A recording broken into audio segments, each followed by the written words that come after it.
Hello to all you vacation rental pioneers out there.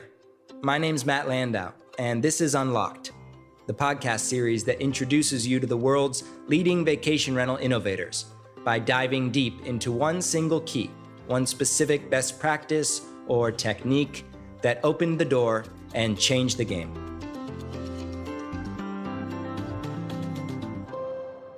We're back with another icon interview.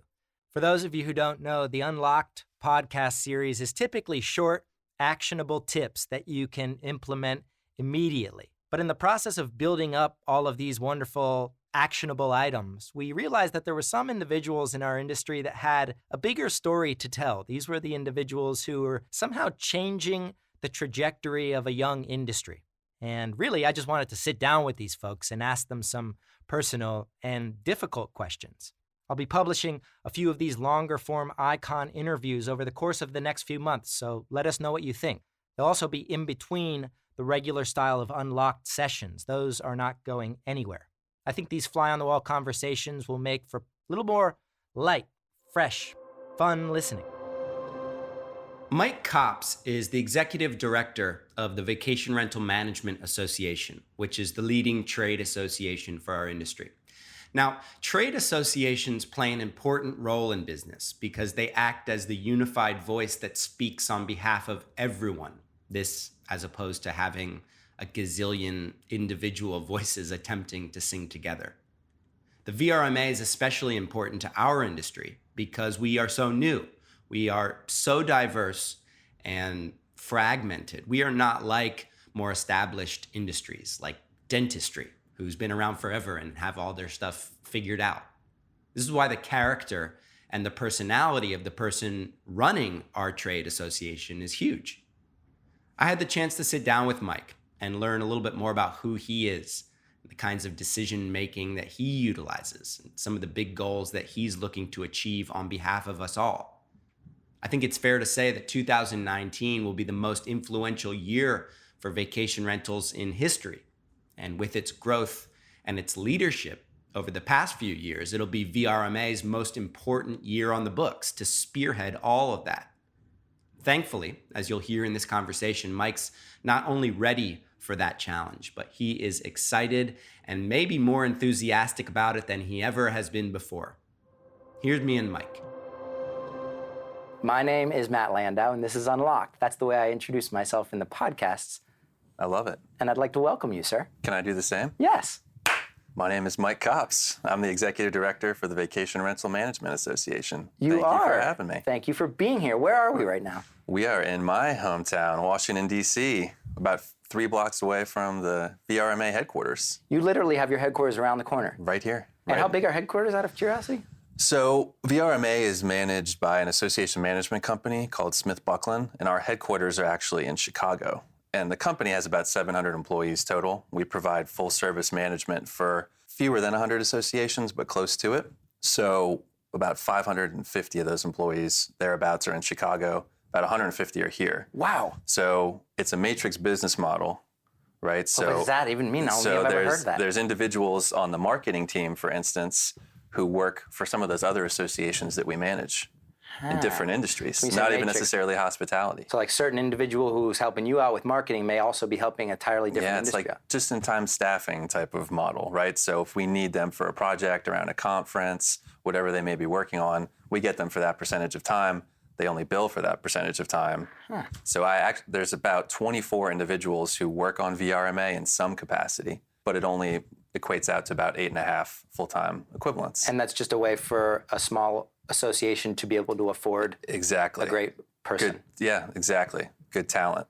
So the people who work there are, not speaking for myself, on behalf of my team, are pretty high caliber individuals that, not to say you can't get that at a standalone association, which if all 8 of us were just in a building like in Alexandria or something, it's different. It would be a little slower paced, and people don't find that as challenging, and there's not as much room for growth necessarily, right? But here you get lots of hungry individuals who are, striving to take that next step in their career. It allows you to do great things. It allows people to do great things, that's right. And for those who don't know about VRMA, I'm guessing everyone has at least heard it. I hope so. But what does the Vacation Rental Managers Association do? That's a great question. So VRMA has been around since 1985. So we'll have our 35-year anniversary next year. Congratulations. Thank you very much. So, and that entire time it's been built on education, really. So to act like we're doing something incredibly new by focusing on education is not accurate.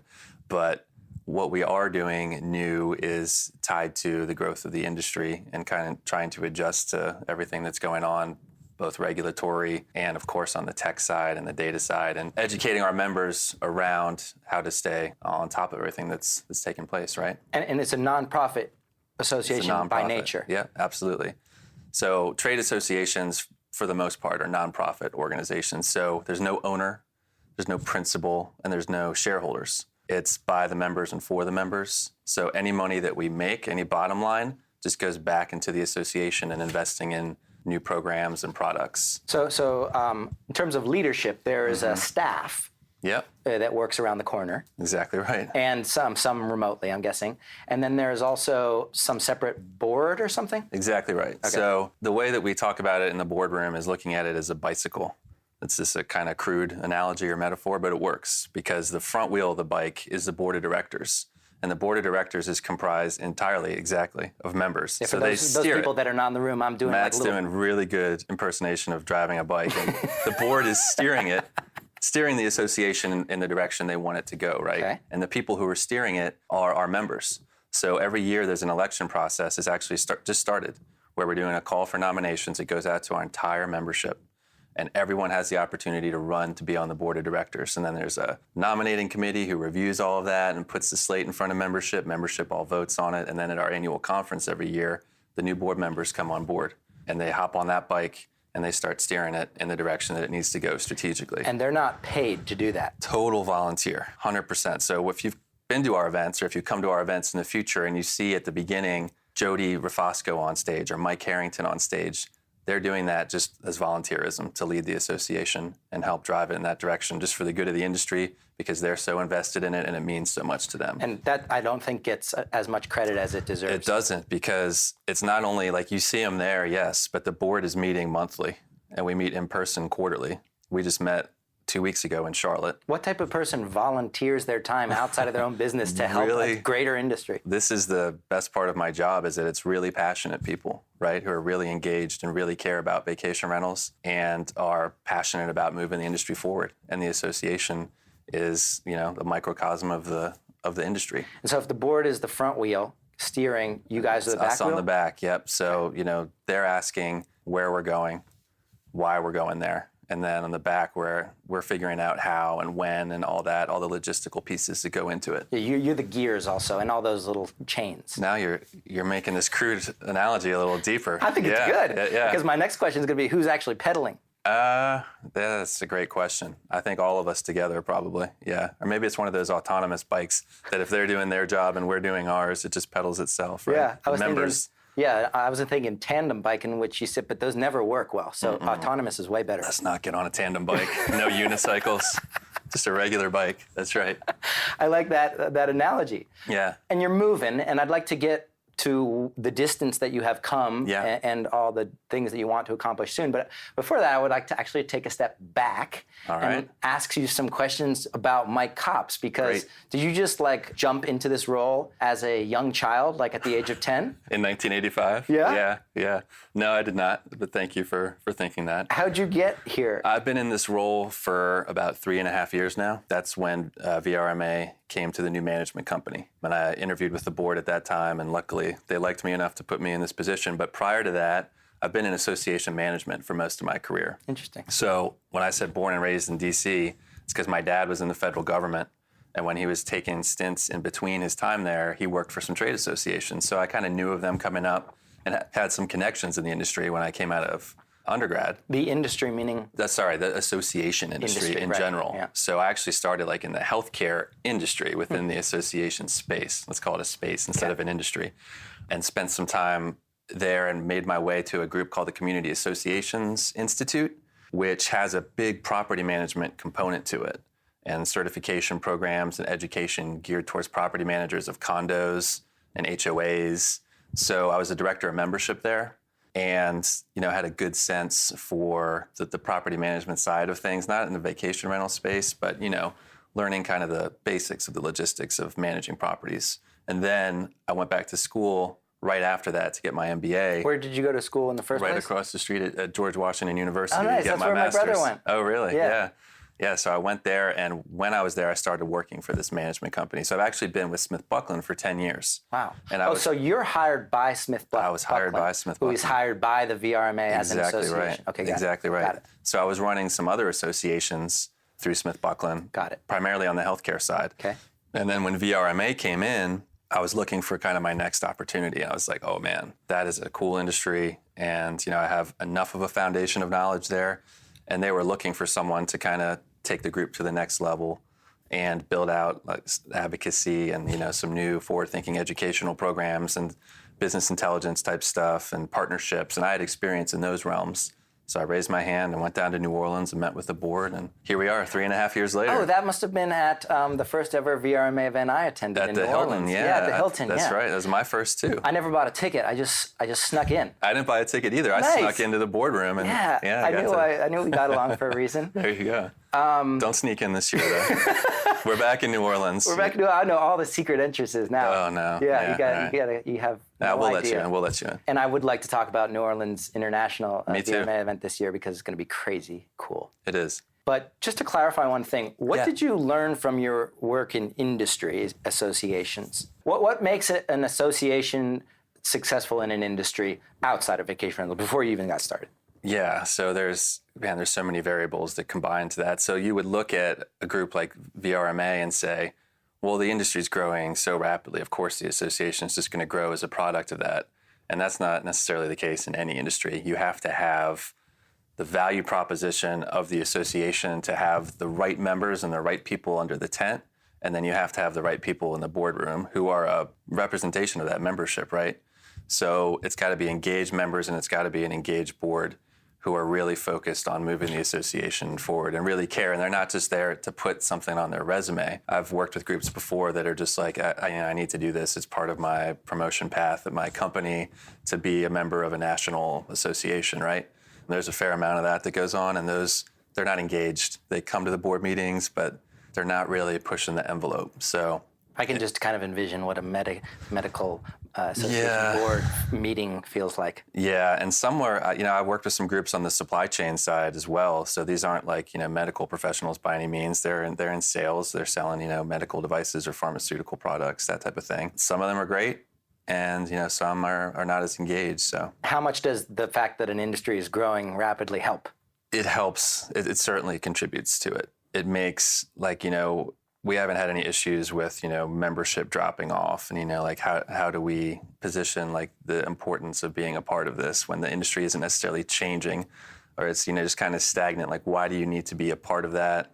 It's like some of these larger companies have internal educational offerings and people were cutting back on travel budgets around 2008 and not coming to events and trying to position the event or the association as a must for those types of people is tricky. But something like VRMA, it's anyone who's keeping on top of the news at all is man, this is changing all the time. I have to come to these events to see what's going on, to learn from my colleagues, and that certainly helps. And had you stayed in vacation rentals before you entered this new role? Oh, yeah. You were a fan already? Oh, 100%. Where were you staying? Who were you traveling with, by the way? My family, my parents primarily. They've been renting a house at Bethany Beach, which is about 3.5 hours from here. Yeah, I've been. Every summer for decades, probably 20 years or so. Same house or always different? The past 10 years has been the same house. The collective family is growing, so I'm one of 5 siblings, and we all have kids now, and some of them are still having kids. So, the house needs to get bigger and bigger.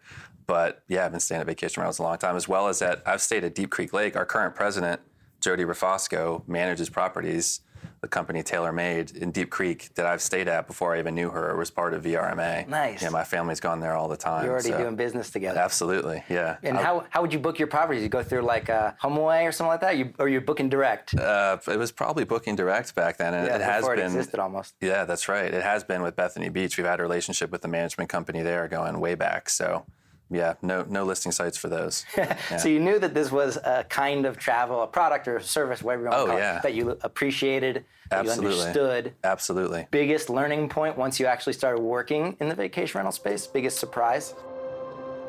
Quick heads up, folks. I love how Mike, not unlike most of us, was staying in vacation rentals before he actually entered the industry side. And I think as owners and managers, we sometimes don't play this angle up enough. Our backstory, how we first got attracted to a region or a property, or even this style of travel as a whole.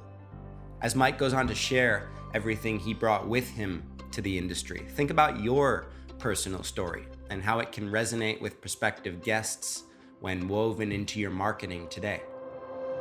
That's a really interesting question. I guess it is, to the point that you just asked around how I booked it, is all of the conversation and dialogue and emotion and politics involved in the distribution side of things, right? So just as a consumer, I was like, we'll just go back to the real estate company and book through them again. And that's a perfectly viable model for many of our members and I know the individuals who are in the inner circle or work with you. But there's a lot more going on out there as far as bringing in, the younger travelers and new people into the space. And there's competition around that demand, right? And who's getting access to the demand and how do the people, because VRMA has been around 35 years. The industry's been around close to a century and even longer in Europe.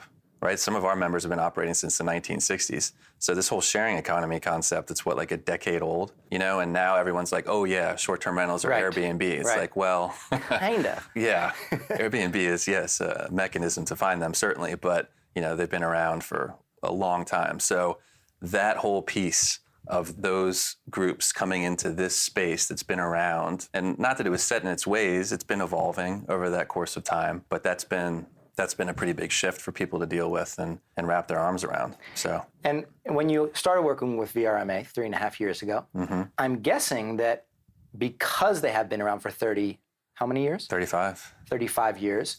When any kind of organization is around for that long, it's very easy to get complacent. It is. It's very hard to constantly stay updated and on the cutting edge. I mean, you need endless energy and resources and all kinds of limited things. Yeah.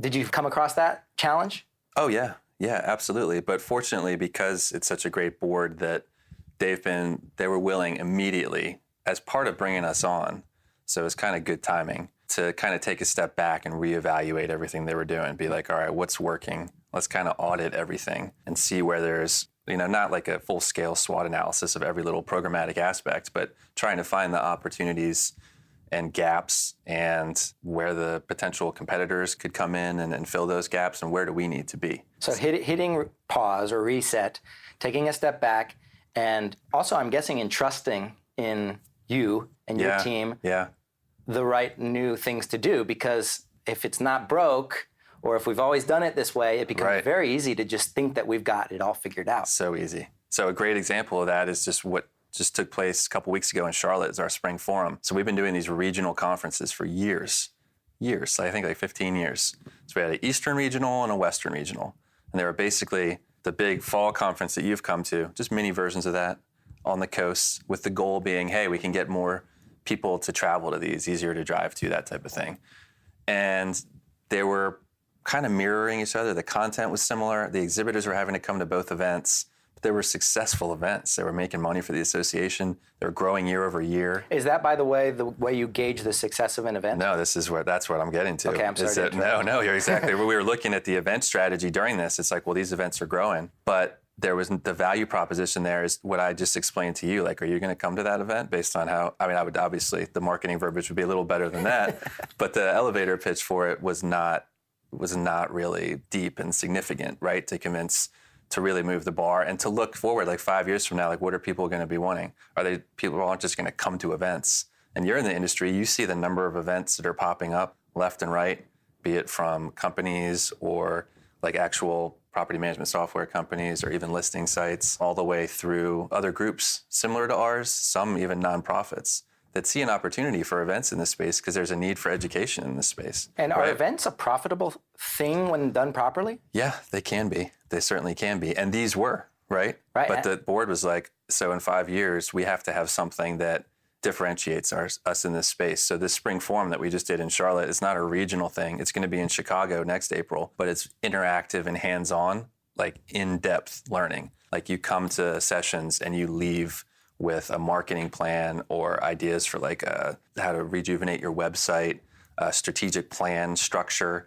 Like it's really in-depth, like 90-minute plus education sessions, as opposed to the historical like 45 minutes to an hour. There's a panel, like deep dives. So then must you continue to think carefully about the profit as well of these events? Well, to the extent that we're a nonprofit association, so yes, we don't need to make money to appease shareholders or anything, but we have to have our fiduciary responsibility in place so that... Which is what? Which is we need to make sure that we have reserves. So the best practice in the association world is to have 50% of your annual operating expenses in reserves. So a few years ago, that was not the case with VRMA. So the goal has been to build those up. And then once you get to that point, you can start putting together and approving budgets that are neutral or even the slight loss, as long as you have those reserves in place. But until you get to that point, you've got to be making money to make sure you're ready for a rainy day or significant investments or whatever may come, whatever you may need those reserves for. Ideally, you don't have to use them and you can just invest back in membership, but you have to make money till you get to that point. And if you have all of the other things, if you're passionate, if you're organized, if you've got an industry that is growing, and you don't have any money to operate, you are toast. You're toast. Absolutely. Even as a nonprofit, no question. This is an important, I think, lesson for everyone in our industry. Yeah. And I think a lot of times people argue or assume that the passion can somehow take the place of making money. And indeed, it is a hugely important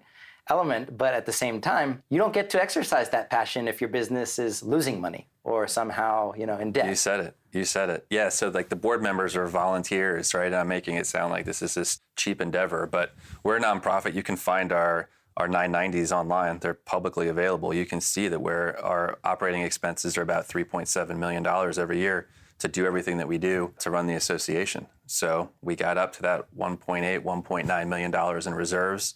We're in a good spot. We can start not taking chances, not like big risks, strategic risks, certainly, and opportunities like sunsetting 2 events and turning it into one, or like doing this executive summit that we're doing in 5 weeks out in California. That's a new event that we're doing.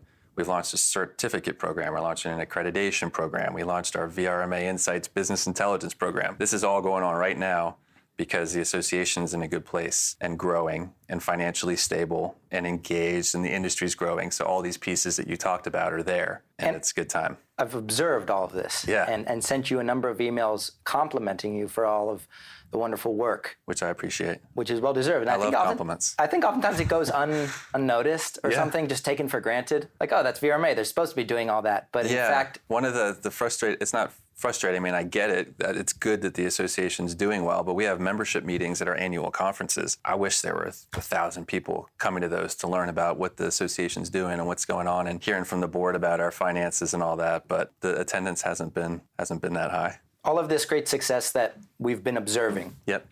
The membership has been growing. The attendance of your events has been growing. Yep. The quality of the education has been growing, improving. That's the most important, so thank you. And I'd like to actually address that point specifically because I have some critical questions about it. Great. But one step before that, who do all these things benefit? Who are the stakeholders of the VRMA specifically? Yeah, the vacation rental manager, the traditional vacation rental property manager.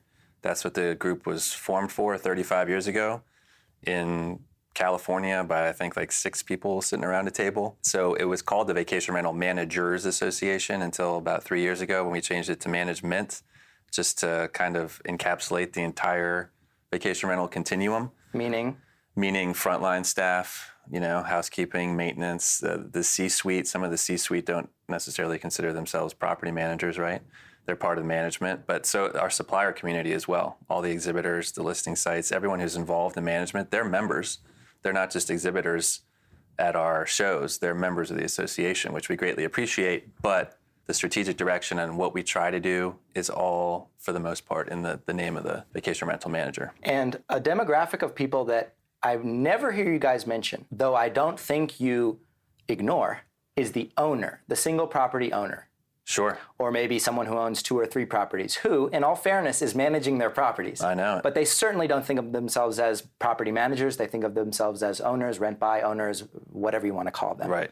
Where do those people fit? So they probably wouldn't use the term professional when they're describing themselves, right? No, they would. They would? Yeah. Okay. Yeah, I'm speaking on behalf of Inner Circle members, for instance, who built their second home or vacation home into a fully profitable luxury hospitality business. And in some cases, they've built 5 of them or 10 of them. Yeah. So they certainly would consider themselves professional, but they don't associate with being a property manager, because I think that suggests you're managing other people's properties beyond your own. Yeah. Is that fair? Yeah, that's fair. Yeah, the vast majority of so our members manage over 100,000 properties, and the vast majority of those are not owned by our members. So what about these owners who own 1 or 2 or 5 who are as professional and cutting edge and innovative as any hospitality professional in the world? It's an outstanding question, and it's one of those when we're talking about opportunities strategically for the association, like where should we be looking? Because right now, there's a place for them at our conferences.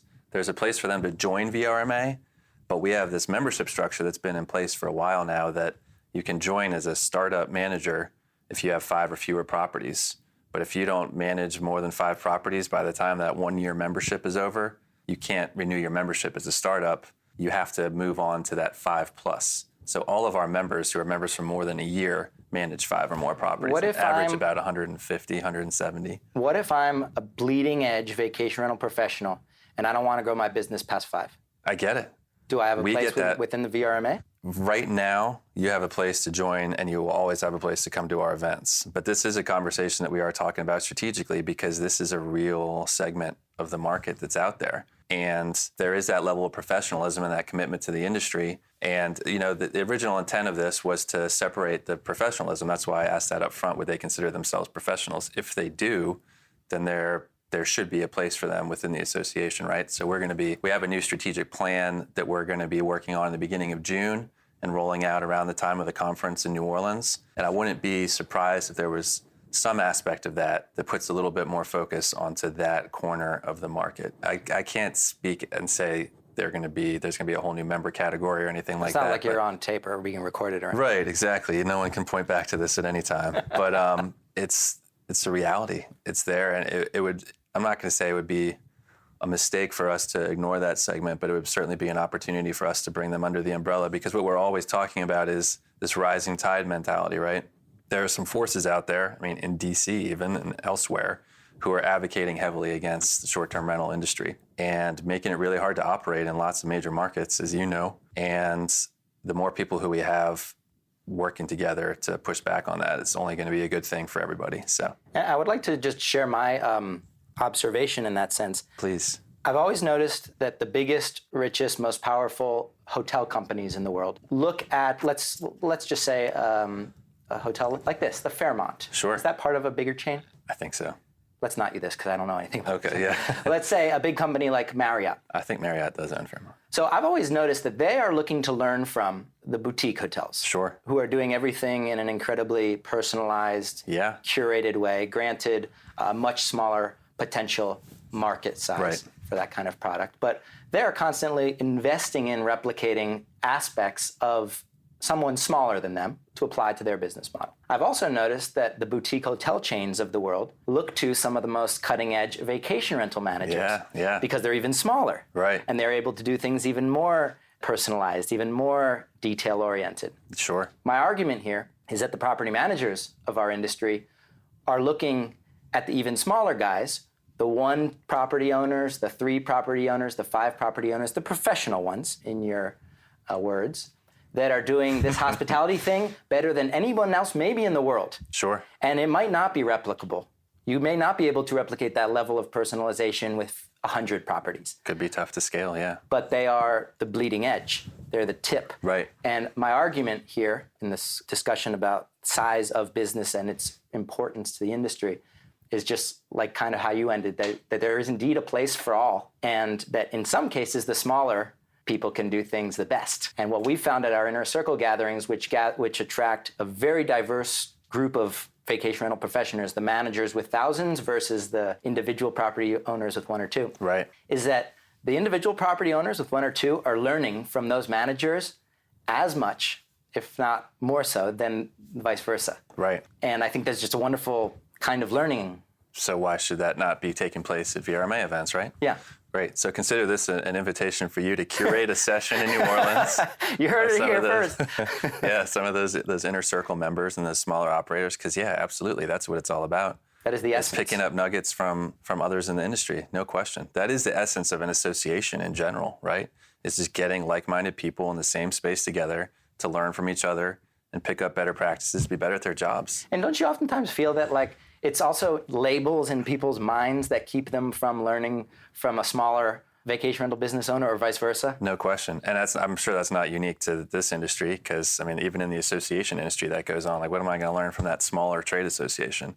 Well, a lot. Same along the lines of guest experience. There's member engagement and member experience at events and things like that you can take away from smaller operators. No question. How is the structure of these events, which are kind of like your flagship presence within the industry? They are. You guys host real quickly. How many do you host per year? So we have the international conference in the fall is the big one. Then we have one in Europe in the spring. We have about 500 attendees who come to that. We were just in Prague. We'll be in Lisbon next March. Nice. I just You're visited. invited. I've never been. I'm excited. Yeah, I could show you some nice grilled sardines. Oh, excellent. Never had that before. Sounds good. And then we have the Spring Forum now. That's going to be in Chicago next year. So those are kind of the three big events. Okay. Now this executive summit that we're doing for the first time in June is going to be a part of that. So I would envision those kind of being the big four.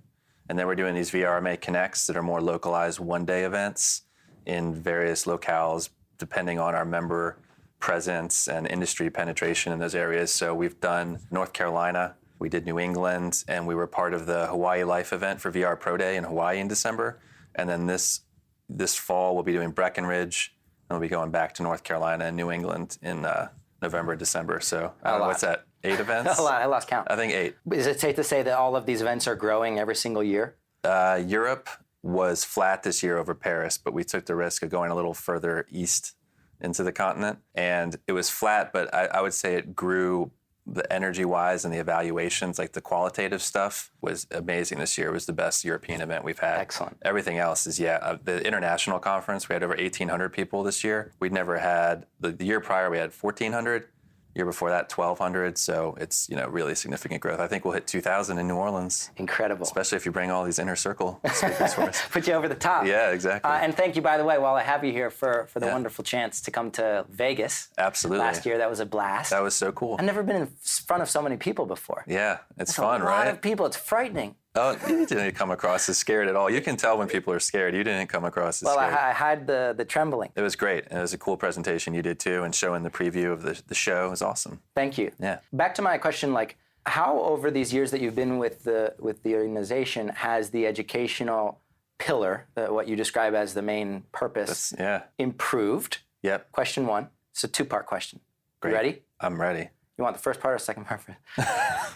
Depends what the second part How is. has it improved? Yeah. And what is the biggest complaint and or area for improvement now? Those are great questions. Let me tackle the second one first, actually. Get that out of the way. Because it is tied to our events, because that's where we get the most immediate feedback, right? Like on site, people are coming up to me and talking to me, and we get the evaluations afterwards. So we have our ongoing educational offerings. We do webinars and put out content, of course, and we have this new CERT program and accreditation, which I'll talk about in a minute as far as the growth goes. But as far as, can I use the word opportunity? What word did you use for the second question? Yeah, room for growth. Room for growth. Okay, there we go. It would be around the education. And you and I have actually talked about this, about the opportunity to curate more content at our events and to pull in kind of from the rising tide mentality, not just others within this space, but from other industries who touch on this space or within the hospitality world who could come and present, be it people from hotels or airlines who can come and present, their perspective from DMOs. DMOs stands for what? Oh, sorry, destination marketing organizations, Okay. travel, tourism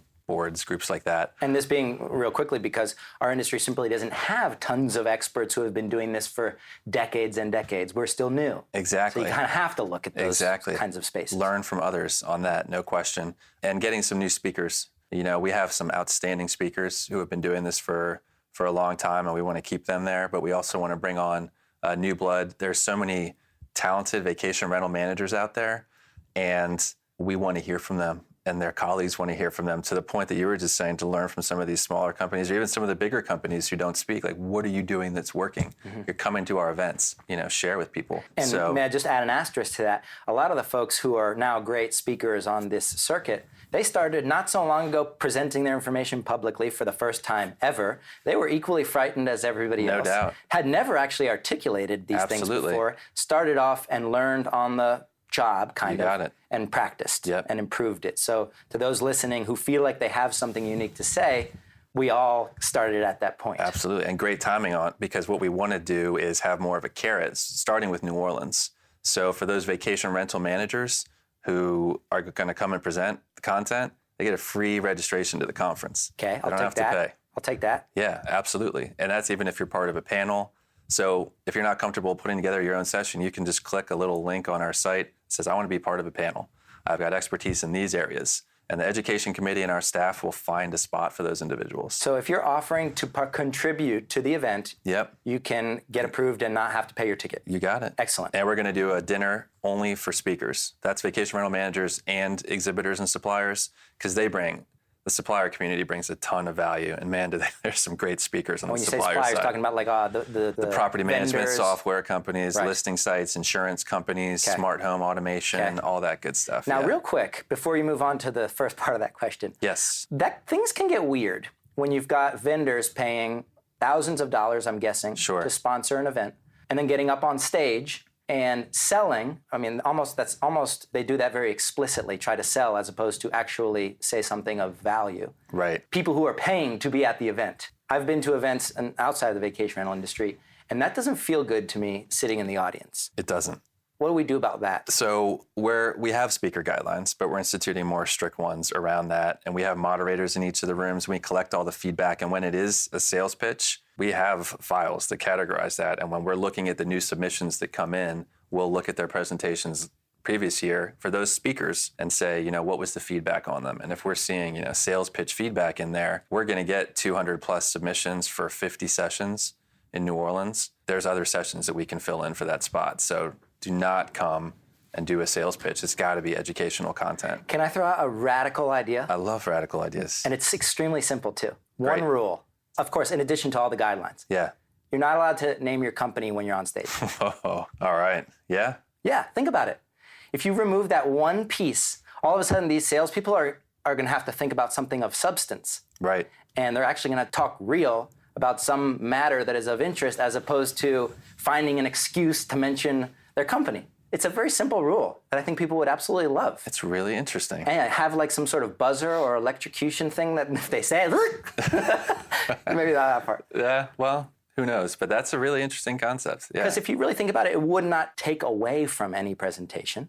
Right. But it would make all of a sudden apparent when someone's not prepared Right. and sharing unbiased educational insight. Absolutely. That You is would consider interesting. it? Is that what you're saying? I'll have conversations about it. Absolutely. Excellent. And I could see there being a component to that where it's like a percentage, like for some chunk of the presentation, Give them the last 5 minutes. Well, or the last first 5 minutes, there might be a lot of questions around because they're going to be talking about Great point. Expertise in their specific area. There are going to be people like, well, okay, that's awesome. I have this issue. What am I supposed to do about it? What are the solutions? We can't have them up there like, Well, we can just say everything. Just don't say the name of your company. Yeah. Well, they need. It's almost like a built-in. Everyone will know. Yeah. If you're putting me up there, my name is on the slide or whatever. yeah. My business. Yeah, Everyone yeah. will know. It's Everyone not will like know. Yeah. This guy can help me. Yeah. Yeah. Okay, so you're considering that. I will have this conversation. Yeah. Awesome. I like it. That think- is radical. It is. Quick note, after hearing that, I think it's important not to downplay the importance of sponsors as a whole. Industry events are simply impossible to put on without the help of companies who want to stimulate thought leadership. Those who have chosen to step up, contribute their hard-earned dollars, and support any given voice. In my case, and in the case of this podcast, that company is Point Central. They're the home automation experts of our industry, and by sponsoring this thing, they make it possible for me to share the stories that make our industry tick. In short, I've come to learn that sponsors play an important role in any ecosystem, and that when the guidelines are in place, they can pretty much unlock the game for us all. Head over to pointcentral.com/VRMB for a demo, or come and meet the Point Central team in person in New Orleans at the show. But it's also simple, and I think everyone would appreciate it. And the best part is that these speakers will be challenged to come up with new, fresh insight. Yeah. Not the same deck they've been using for the past 5 years. That said, There you go. how you have come such a far way, in my opinion, on the educational front. Thank you. Miles to go, but we are getting better. What is the key to that? Is it merely resources and focus? Yeah, the structure of the education committee, for starters, which is also, so there's not just the board of directors that's running everything and sitting on that bike. There are 8 standing committees of VRMA as well, one of them being the education committee, which used to be the conference planning committee, which had not just session selection, but like logistics of the event and things like that. So now that's a separate group. A separate group that just handles logistics. Education is just focused on education, and not just for that event, but year round. Nice. So it all ties together. How new is that? That's 2 years. Excellent. 2 years. So we have them to thank for a lot Absolutely. of the progress. Oh, the education committee is unbelievable. The amount of work. When I talk about getting 200 submissions, they have to vet those and pick and select based on, certain criteria, what those 50 best are as far as, value for the attendees at our event. They have a tough job. That's a lot of work. What, in your opinion, is the most impressive thing that they've accomplished specifically over the years? So just kind of on the macro, the education committee also had oversight in appointing this certificate program that's a subgroup of that, and this accreditation task force as well that's a subgroup of that. So and real quickly, accreditation yeah, absolutely. task No, force. I'd be happy to talk more about that. I'm really excited about these things. And for those not here, Mike just realigned himself in his chair, just ready sat up. ready to talk some serious I perked up, that's right. So the education committee is all about putting together the content in our events and the webinars. And it's not to say that doesn't have, lasting power, but you go and you consume it, and then you go to the next event, you go to the next webinar and consume it. And there's permanence to that. It makes you a better professional, certainly. But we wanted to have something that more distinguishes those individuals who have taken that next step and do have that level of education. Like, how do they make themselves stand out in the space? So the first step of this initial building block, is this VRMP, Vacation Rental Management Professional. It's our certificate program. It's online. It's like 10 hours of educational modules in 5 categories. Take the 5, there's an assessment at the end. If you pass it, you get the VRMP. And that's a badge? It's a badge for your email. There's a signature in there. Yes, there's a pin that comes with it as well. Oh, when you say badge for the email, it's like almost like a... Yeah, like a signature. Absolutely. Verified VRMP. That's me. I'm a VRMP. Cool. That's right. Of course, there's like the ribbon and stuff like that at the conference. Okay. But this is kind of the start of something bigger that we're doing. And the next step in that is the company accreditation. So the VRMP is for individuals. Any management professional who wants to take that and pass it can be a VRMP. If anyone can do it, does that make them at all unique or special? Anyone at a vacation rental management company can do it. Any of the managers. Is it just an amount of money that you apply and you register? No, you have to have that body of knowledge and have to participate in those 10 hours of education, Gotta pass the which test. is more than you would typically experience even going to a conference. Maybe. It depends on how much education you go to. And then you have to pass the assessment at the end. Absolutely. So you're filtering out. The pass rate is not 100%. We're not just saying, give us your money, here's a VRMP. Pass rate, I think, is in the low 70s. Okay, so you got to be good to get. You got to be good. Okay. Yeah, you have to earn that, no question. But the company accreditation is a bigger thing that is more certifying the company, right? So you have to adhere to a whole laundry list of standards, best practices. This accreditation task force, this hasn't been launched yet. This is coming. It'll launch in New Orleans. Cool. And there's going to be an application process, and there's going to be a volunteer committee that vets all these applications, that looks at your standard operating procedures and what you have internally, and can say whether or not a VRMA accredited management company. And that means, in the eyes of a traveler, what? In the eyes of the traveler is where that's going to get, is our hope, is that you're going to have more confidence as a consumer when you're looking at a company, be it on a listing site or on their website, and you see that badge that says this company is accredited by this accrediting body, Vacation Rental Management Association. You can click on that and see what that means, but it's just that level of consumer confidence, right? That you can know that they adhere to some standards that's going to most likely make your trip a better experience, certainly safer, and you're certainly working with people who have been accredited. And along the same lines of our earlier bit about the role of the rent by owner, the individual property owner, I know they would absolutely love the chance to qualify Sure. for something like this because they are, plenty of them are professional and ready to take care. But arguably their biggest challenge is convincing the general travel public that they are not a scam. You got it. Right. So would this would be of interest and value to them, certainly, right? Excellent. So they'll have the ability to apply as well. Yeah. Yeah, Awesome. Absolutely, when that launches. And so back to our general educational improvement over the years, you've got those two initiatives that are organizationally speaking, huge leaps forward. Yep. Anything else that sticks out to you as the most as other impressive improvements? Well, it goes back to the event, certainly. The spring forum that we just launched, I'm really excited about that. I was talking about the hands-on immersive education. That's really cool. That's something we're going to be building on. This executive summit in 5 weeks is a little different. So it's for executives at management companies only, and they're all in one room. It's like 100, it's capped at 150. We'll have between 100 and 150 there. And there's panels, sure, but the main goal of it is for the interactive education. We're gonna have a professional facilitator who's engaging the audience all day to kind of work with each other and talk through all these key points, and it'll break out into round tables and a little more specific stuff. But this more immersive education, this event experience you can only get at events, is really kind of the path we're heading towards, and that's part of it. And it's great work. And I think one of the things that you and I often come back to is that the industry is growing, the passion is at its peak. The role of an association in any industry is pivotal. It is. And you guys are as good as you have ever been. Oh, well, thank you. Would you agree? I think we're doing really well. That makes to me, that removes most of the obstacles, most of the friction moving forward. Yeah, all those pieces are in place, but there's still plenty of obstacles and a lot of friction, and lots of people coming into this space who make, distinguishing the professional component of it increasingly difficult. So, we have to continue to focus on that. And ultimately, when we start looking where things are going next, is there anything that you'd like to keep people's attention on, keep people focusing? We as an industry, or we as VRMA?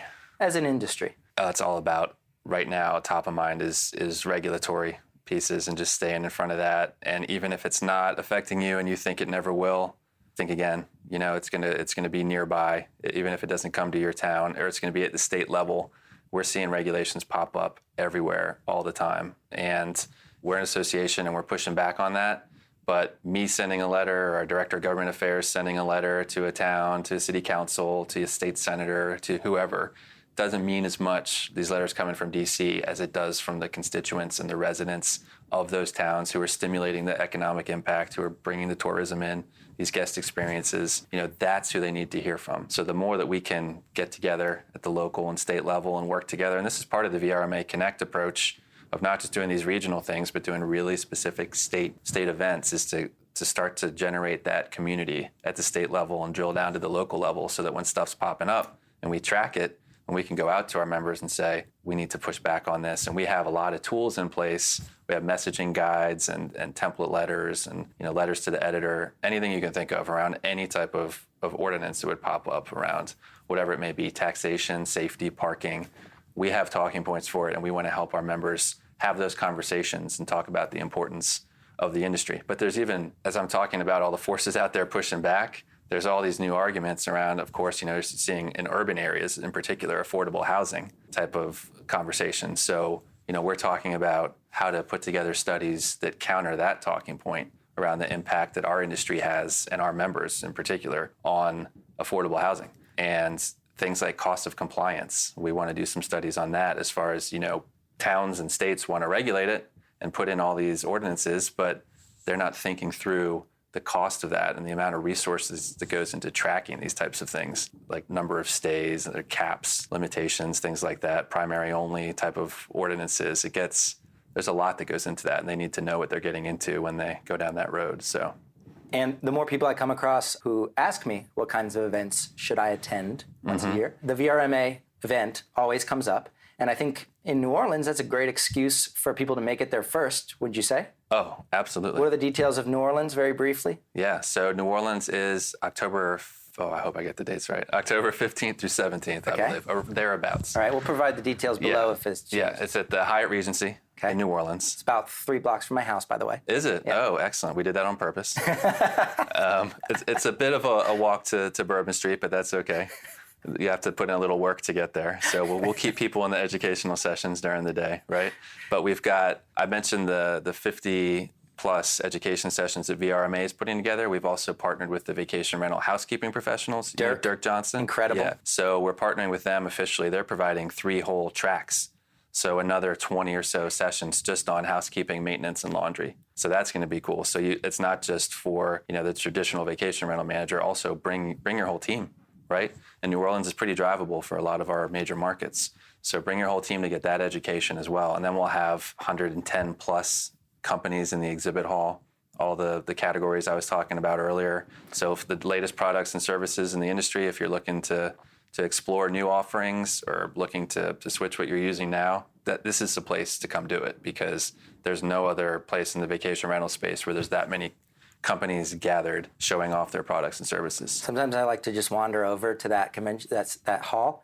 I'm, of course, not part of the event that's taking place, but I just like to go and see what's going on. Yeah, and exactly. What I will add to what you just mentioned, all the technical aspects, is the sheer networking. The chance to be around other professionals who are doing the same thing you do is oftentimes the most valuable. Of course, you can't really sell that on the ticket. You can. You're right. That was going to be the third point. There's no question about that. When people talk about the reason that they come to our events, it's not location. It's always education is number one and networking is number two. Those are the 2 main reasons people come. And to come and meet like-minded individuals going through the same things, to learn from them, to pick up tips and tricks, be it in the education session, which is great, or at the hours and hours of networking that we have. And I'll reveal a little tactic that I've been doing over the years is I host an event on the side of a big VRMA event. Okay. Everyone's flying in or driving in, and I'll host a private little event on the side because everyone will already be in town. I've noticed that start to take place elsewhere in the industry. Yep. One big event will take place, and then another couple pop up around it, which I think is fantastic. Gives people more excuses to come and attend, all of them. I think it's fantastic, with the caveat being that it does not conflict with the timing of our events. Good point. Yeah. We don't want to try to overlap. Exactly. Or steal your thunder. If it's supplemental and building on it and adding value for those people who are coming, great. Bingo. Absolutely. So with that permission, I'll be hosting an inner circle event that will not conflict with any VRMA formal. Excellent. Yeah. Am I invited? You're invited to ours. Invited. All right, good. I'll provide you with a pin and the secret handshake. Great. Beautiful. Mike, it's been a pleasure. Likewise. I had never quite got the chance to sit down and ask you all these questions. Yeah, it's fun. I'd like to do this with you someday. We're going to be launching a VRMA podcast as well, so I'd like to formally invite you to appear on that at some point, and I can grill you. It would be a pleasure. Awesome. Thanks again. All right. Thanks, man. Registration for VRMA International is officially open, my friends. And keep in mind, this is not an exclusive event. It's for all stakeholders who want to raise the bar for professionalism in our industry. This is the industry event to do that, with 2,000 attendees in New Orleans and over 1,000 exhibiting product and service providers. There will be something for everybody. If you use the promotion code VRMBPOD, Mike has promised our listeners a little discount as well. And to close, just a quick reminder of who made this episode possible. It's Point Central, the property automation experts of our industry. Head over to pointcentral.com/VRMB to learn more. That's pointcentral.com/VRMB. And when you use that page, you'll become eligible for free HVAC analytics, which basically tells managers when their HVAC is starting to misbehave before your guest gets upset. This also makes property owners very happy because you're taking care of a problem before it has become too expensive. If you're feeling cheerful, please consider writing a review. In your podcast app, we read every single one of them, and we pass them along to our esteemed guests. This industry is growing up quickly, my friends. This industry is unlocked.